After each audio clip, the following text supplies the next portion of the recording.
We've got a new feature in the Roth projection tool that I think you'll be excited about. It's an example of how our underlying tax engine, which I believe is very robust, the tax brain that sits underneath or foundationally to the projection engine, having something that's strong on the tax side allows us to add some pretty useful and robust tax-focused analysis tools to this Roth projection screen. Let's take a look here. We added this new chart. This is the new feature. And there's a lot going on here. I'll break it all down. These colorful lines, those all represent income brackets or ordinary income tax brackets. Okay, so I've highlighted the highest bracket here. That's what's in purple, the 37% bracket. That's inflating based on the inflation assumption built into the projection. That little dip you see at like age 90, that's because one of the two clients we have dying there in the projection, and so they're flipping from married filing joint to a single filer. What's happening in these bars, in the bar chart part, that's the calculated ordinary income of each year of the projection. And right now there's no Roth conversions in this projection. This is just purely the base case. And we've got the typical pattern here where in the later years, I'll start kind of working backwards. In the later years, when the required minimum distributions kick in, the ordinary income is higher. And then in fact, you can see in these later years, like we're butting right up against the 35% bracket. So we've filled all of this 32% bracket for these clients. But we have these years in these early years where our income is lower, and those are ripe for Roth conversions. And just kind of eyeballing it here, I'm going to develop a hypothesis here, right? That's part of what we're doing when we're looking at Roth conversions is we're going to develop a hypothesis. In this case, my hypothesis, which I'm going to test here, is if I fill the 24% bracket with Roth conversions, I will be better off because I'm using these lower brackets earlier, knowing I'm going to be in higher brackets later. And my hypothesis further says that the tax savings later will offset the tax cost today. So let's do that. Just kind of, I'm just eyeballing things here, but I have $62,000 of ordinary income in my base case at present. The 24% bracket kicks in at $206,000. I'm just going to put a $140,000 Roth conversion. I'm going to do that for a few years, let's say until 2033. So let's do that. I'm going to enter the Roth conversion here. I'm going to enter it for client 2. Client 2 is actually older in this case, so I'm going to do it for them because they have higher required minimum distributions or earlier required minimum distributions. $140,000. Oh, whoops, that's not right. The year is 2025. $140,000 is the amount. That would be a long time to wait. And we'll inflate that at 2%. That's my inflation assumption I've used without the system. If I didn't put a number in there, it would default to what I'm using as the projection assumption, but I could inflate this at a different rate. So it's recalculating. I'm going to add the fact that, okay, in 2033, the Roth conversions drop to 0. Let's take a look at that. Apply and save.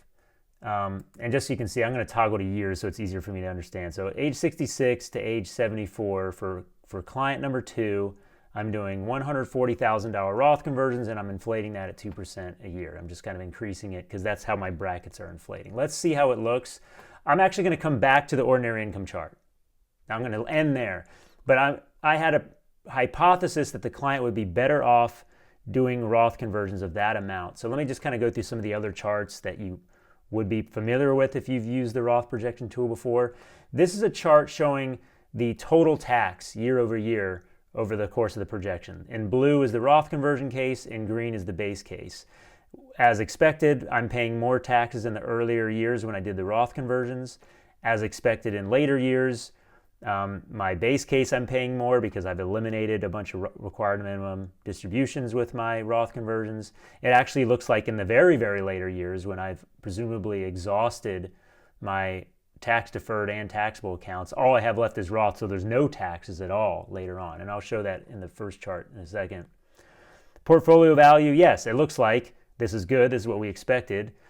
The overall portfolio is worth way more later in life. Basically, the Roth really starts to pay off as time goes on. And this is showing a compelling case for Roth conversion. In fact, if I break it out by individual account, these three colors indicate the four colors indicate taxable assets, tax-deferred assets, and then Roth. You can see in the first case, I've got a good mix of tax-deferred and taxable assets. In the Roth case, I kind of bleed dry the taxable assets, then the tax-deferred, and I'm basically 100% Roth in the later years. I'm going fast, I realize, so if you're not used to some of these charts, you can spend some time with them.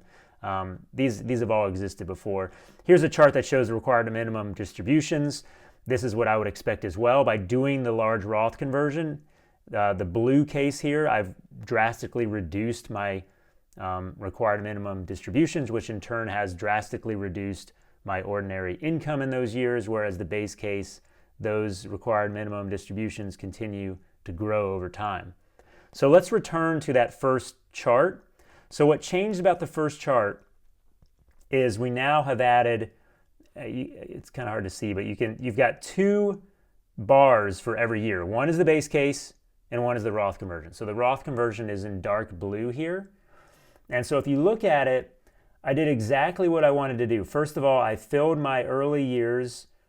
I did a pretty good job here, filling the 24% tax bracket with Roth. So I brought my taxes up, my ordinary income up in those early years, filling this kind of yellow bracket here. But then in the later years, look what starts to happen. First of all, once the RMDs start, although my base case, the no Roth conversion case, starts to fill up the 24% bracket, it looks year over year, I'm down in the 22% bracket for Roth conversions. It gets even more pronounced later on. It looks like Roth does actually, I didn't quite get Roth below that 32% bracket. But in the later years, as we saw earlier, my Roth ordinary income in the Roth case goes to zero, and so therefore my taxes go to zero. And so, any number one of those charts may have landed with your client differently than another, right? But if you have a very tax-centric client, these two charts that I have on screen are probably the ones they'd care about. One is, overall, if you do the Roth conversion, the lifetime savings in taxes, I'll just highlight it here. The lifetime savings in taxes is $875,000 of taxes that are not paid if you do the Roth conversion. That could potentially be compelling to the client, but also potentially compelling is this idea of you're explaining visually. Let me just show you how we're kind of flattening the curve, right? We have this case where before it was very steep, where you had very low. In the base case, you had very low ordinary income rising to very high ordinary income, where it's like basically filling the 32% bracket, dipping into the 35% bracket. Whereas the Roth, I've flattened it, and not only have I flattened it, I've eliminated taxes in these later years. We could run different hypotheses. I could fill the 22% bracket, see what happens there. Fill the 32% bracket, see what happens there. But that's the idea behind this new chart. So I think it does two things. One, depending on the client, it can tell a very compelling story for the client about what you're doing when we're pulling taxes into the current years in hopes of reducing taxes in future years. I think this chart shows that in a pretty compelling way side by side. So it's useful as a communication tool, but it's also useful as an analysis tool. It allows you to do just what I did, which is develop a hypothesis. I was able to eyeball it and say, it looks like I can try to fill this bracket, and that's going to try to stabilize things. And in this case, my hypothesis was fill the 24% bracket, and I think they'll be better off by doing that because they reduce RMDs. So it's a dual-use tool. I think it's a huge leap forward. I think it really lets you play with these numbers, put together a case not only for the Roth conversions, but to test the hypotheses on how much Roth conversions to do. There's way more to come.